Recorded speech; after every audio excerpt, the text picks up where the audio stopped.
let's welcome Haley with her speech, How to Plan a Champagne Wedding on a Beer Budget. Haley. Good evening, fellow Toastmasters and honored guests. The pressure to host an extravagant wedding has been mounting the past decade. I, along with almost all of my friends, toyed with the idea of eloping in order to carry off that cost of an extravagant wedding. Alas, the end result for me was still a wedding, but I did so by prioritizing my top wedding elements and utilizing a lot of DIY decor from Pinterest. I'm going to show you how to have a blowout wedding without having to blow out your bank account. A wise person once told me that you can have it fast, cheap, or good, but you can only have 2 out of the 3. Now, we already decided we wanted a cheap wedding. Do we want a fast and cheap wedding or a good and cheap wedding?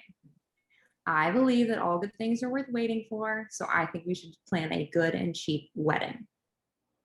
First things first, let's set our budget.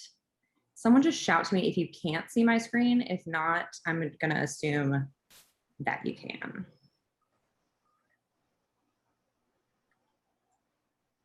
All right. This is a typical wedding budget from brides.com. As you can see, most of the money goes towards the venue and the catering, followed by photography, and then music, flowers, and decor, all containing 10% of your budget. This is a typical wedding budget, but we're going to create a custom beer budget for the champagne wedding of your dreams. To do that, we must first determine your wedding wow factor. What's your wedding wow factor, you ask? It's that thing that pops up in your mind when you think of your special day. Is it tiny fairy lights with delicate decor? Is it a flower explosion? Or is it a live band with a jam and dance floor? Whatever that thing is that comes to your mind for your wedding day, that's your wow factor. You need to go ahead and allocate 10% of your budget, at least, to that, because you know that's going to be the most important thing on your wedding day. For me, it was lights.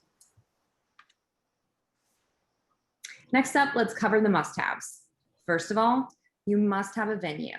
Zoom weddings are so 2020. If you want to have a nice wedding, I suggest you have the people in person. A good idea for a venue is find a friend with a nice backyard, Betty Ann. They might be nice enough and willing enough to let you rent it out for the evening. For food, you have to feed your guests. They're going to be there for a bit, so you got to keep them happy. An idea is a full sit-down dinner. You can do a buffet or heavy hors d'oeuvres. A budget-friendly option is a wide array of assortment of finger foods from the world-renowned Costco. I was at a wedding where all the food was from Costco and no one was the wiser except for myself because I was in the wedding party unpacking all the boxes. Next up, entertainment. You have to have entertainment, but this can be free if you find a jam and playlist on Spotify. Or you can spring a little more and get a DJ, or spring a lot more and get a band. Out of these 3 must-haves, 2 of them could be free. See Betty Ann at the end for details. For the nice to haves, guest transportation. It's nice to have, but not necessary. If you decide to block off rooms at a hotel, oftentimes they'll provide a shuttle for you to and from the hotel and the venue. If not, don't worry, your guests can carpool or they can Uber. They will find a way to make it to your special day. Print and save the dates. These are not to be confused with our actual wedding invitations.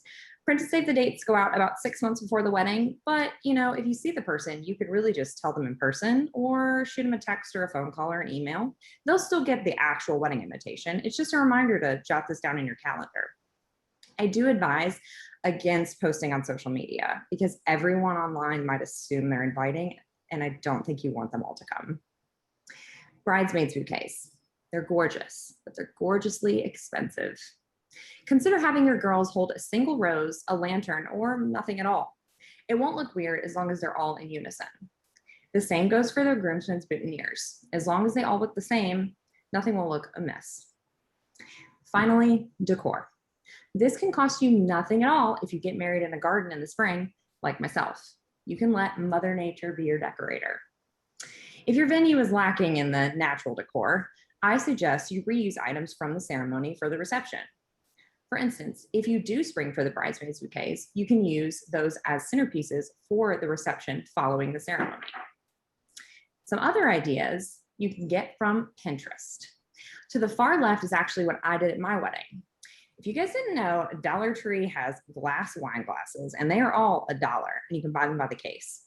So I bought tons of wine glasses and dried flowers and just flipped them upside down and had candles on top. At the end of the night, I just told everyone to take them home. Everyone needs wine glasses because they always break. Next, we have some unlabeled beer bottles with air plants, and then we have some twigs with hydrangea sprigs. And then my newest favorite on the far right is the paint swatches from Lowe's or Home Depot, which you could get your actual wedding colors and then wrap them at the base of the vase. So these are all just some ideas from Pinterest that could save you a ton on centerpieces. Finally, for our Nix It list, party favors.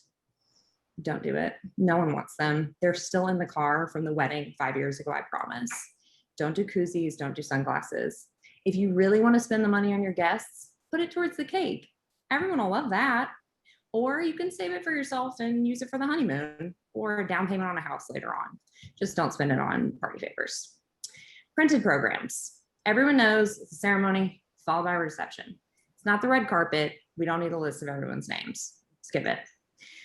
Finally, alcohol.